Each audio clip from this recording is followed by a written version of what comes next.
పెళ్లి కాలేదు కాబట్టే వీళ్ళిద్దరూ చీటికి మాటికి కొట్టుకుంటున్నారు. అదే పెళ్ళైపోయిందనుకో వీళ్లే సర్దుకుపోతారు. మంచి ముహూర్తం చూసి నిశ్చితార్థం జరిపించేద్దాం.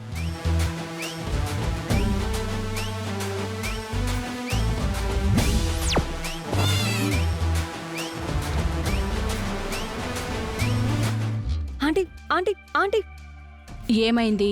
మన కొంప తగలబడేలా ఉంది. అంటే ఆ గుండమ్మ చరణ్ పల్లవిల పెళ్లి జరిపించాలని నిశ్చితార్థం పెట్టిద్దామని ఫిక్స్ అయింది. అది ఫిక్స్ అయితే అయిపోతుందా? మీరడ్డుపడితే ఆగుతుందా? ఖచ్చితంగా ఆగుతుంది. మాటలు చెప్పడం కాదాంటీ. మాటలు చెప్పడం కాదు భువన. ఎప్పుడైతే ఆ పల్లవికి నా కొడుక్కి పెళ్లి చెయ్యాలని ఆ గుండమ్మ ఫిక్స్ చేసిందో అప్పుడే ఆ పెళ్లి జరగకూడదని ప్లాన్ ఆలోచించుకుని మరీ పెట్టుకున్నాను. ప్లానా? ఏంటంటే అది?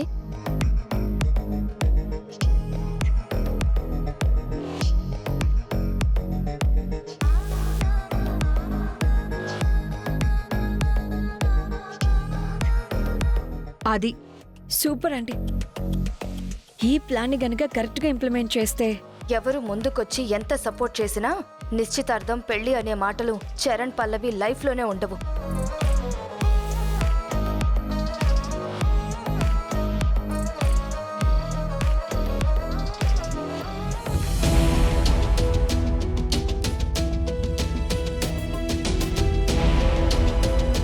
శంటి, ఏంటి ఫ్రెండు? ఏంటి డల్గా ఉన్నావు? ఏమీ లేదు ఫ్రెండు.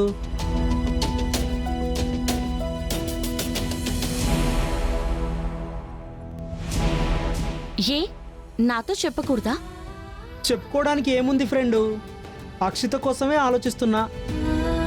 పెళ్ళైనప్పటి నుంచి ఇప్పటి వరకు ఎందుకో తెలియదు నాతో అంటిముట్టనట్టే ఉంటుంది. ప్రేమించాను అంది, కానీ ఇష్టం లేనట్టే ఉంటుంది. ఎందుకు తను అలా బిహేవ్ చేస్తుందో నాకు అస్సలు అర్థం కావడం లేదు ఫ్రెండు. ఒకవేళ తనకు నేను అంటే ఇష్టం లేదంటావా? అయ్యో, అలాంటిదేం లేదు. తను నేను ప్రేమించే కదా పెళ్లి చేసుకుంది. మరి ఎందుకు నాతో దూరంగా ఉంటుంది? ఎందుకు నువ్వు నాతో దూరంగా ఉంటున్నావని ఎప్పుడైనా అక్షితను అడిగావా? అడిగే అవకాశం ఎక్కడిస్తుంది ఫ్రెండు? నేను దగ్గరికి వెళ్తే తను దూరంగా వెళ్తుంది. నేను మాట్లాడాలని చూస్తే ఏదో వంక నా మీద సీరియస్ అయిపోతుంది. గట్టిగా నిలదీసి తనని హట్ చేయడం ఇష్టం లేక నేనే సర్దుకుపోతున్నాను. అయినా అక్షిత నాకు దూరంగా ఉండడానికి కారణం ఏమై ఉంటుంది ఫ్రెండు? ఒక కారణం అయితే అయి ఉండొచ్చు. ఏంటి ఫ్రెండు అది? నాదేదైనా తప్పైతే చెప్పు, నేనే సర్దుకుంటాను. సరిదిద్దుకుంటావా? ప్రామిస్.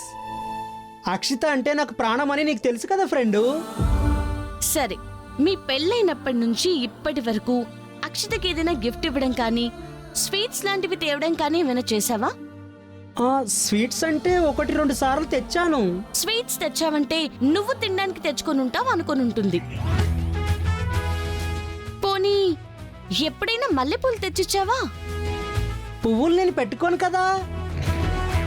అక్షిత పెట్టుకుంటుంది కదా. అదే నువ్వు చేస్తున్న మిస్టేక్. భార్యకి ప్రేమగా ఏ స్వీట్స్ ఏది లేకపోతే కనీసం ఒక మూర మల్లెపూలు తెచ్చిస్తే తను హ్యాపీగా ఫీల్ అవుతుంది, నీకు దగ్గర అవుతుంది. నువ్వేమో తినడానికి స్వీట్స్ తప్ప ఏదీ తీసుకురావు. అందుకే కోపంతో దూరంగా ఉండుంటుంది. అవునా? మరి పువ్వులు కావాలని నాతో చెప్పొచ్చు కదా. బండెడు పువ్వులు తెచ్చి పడేస్తాను. ఇప్పుడు మాత్రం ఆలస్యమే ఉంది, వెళ్ళి తీసుకురా. ఇప్పుడే వెళ్ళి పువ్వులు స్వీట్స్ తీసుకొస్తా. అసలు ఇంత చిన్న లాజిక్ నేను ఎలా మిస్ అయిపోయాను? వస్తాను ఫ్రెండు. పల్లవి, వాడిని పూలు స్వీట్లు తీసుకురమ్మని చెప్తున్నావు. అసలు వాడు మాట్లాడితేనే అది గయ్యమని గుర్తుంది. ఇక పూలు అవి తీసుకొస్తే అది ఎలా రియాక్ట్ అవుతుందో ఏమో. చంటికి అలా చెప్పడానికి ఒక కారణం ఉంది బామ్మగారు. దీని వెనకాల ఒక ప్లాన్ ఉంది. ప్లానా? ఏంటది?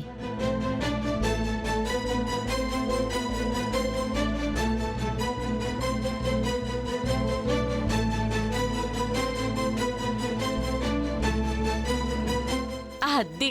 సూపరే. ఇంతకీ ఆ రాక్షసి ఎక్కడుందో? పద, మన ప్లాన్ అమలు చేసేద్దాం.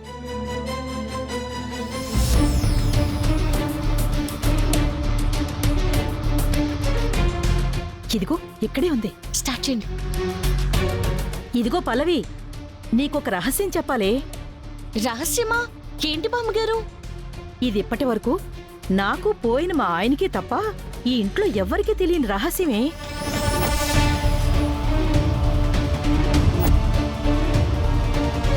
అదేంటో చెప్పండి బామ్మగారు.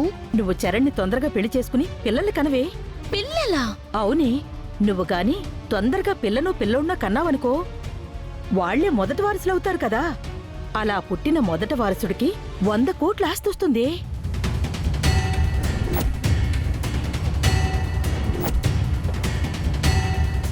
మీరేం చెప్తున్నారో నాకు అర్థం కావట్లేదు బామ్మగారు. ఓసి పిచ్చి మొహమా, మా ఆయనున్నాడు కదా.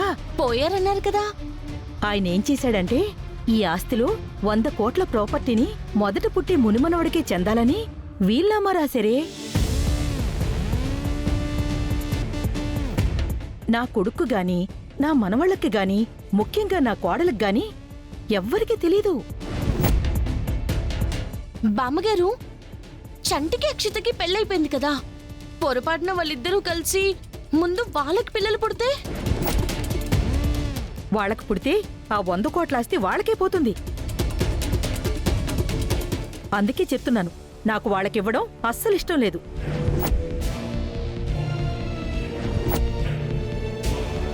ఆ ఆస్తి నీకు పుట్టే బిడ్డలకే దక్కాలి.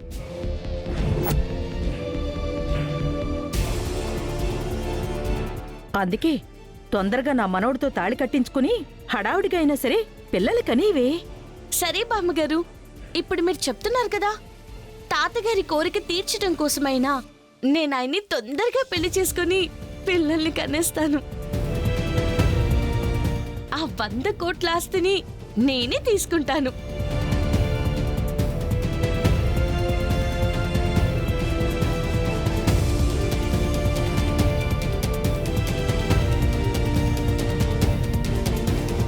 వంద కోట్ల ఆస్తి ముందుగా పిల్లలు ఎవరికి పుడితే వాళ్ళకే చెందుతుందా? నో, ఈ ఆస్తి ఆ పల్లవి పిల్లలకు దక్కకూడదు, నాకే దక్కాలి.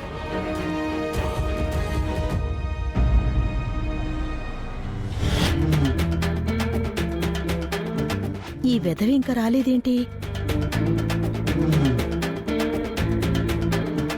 హలో నానమ్మా. ఆ? నీకోసమే చూస్తున్నాన్రా. ఇదిగో నువ్వు చెప్పిన పసరు. ఆవిడ దగ్గరికి వెళ్ళి ఏం చెప్పావురా? నేనేమీ చెప్పలేదు, నీ పేరు చెప్పా. ఆవిడ ఈ బాటిల్ని చేతిలో పెట్టింది. అవును, ఇంతకీ దేనికి? దేనికైతే నీకెందుకు? అరే, ఏ మందు తీసుకొచ్చాం, దేనికి తీసుకొచ్చాం తెలియాలి కదా.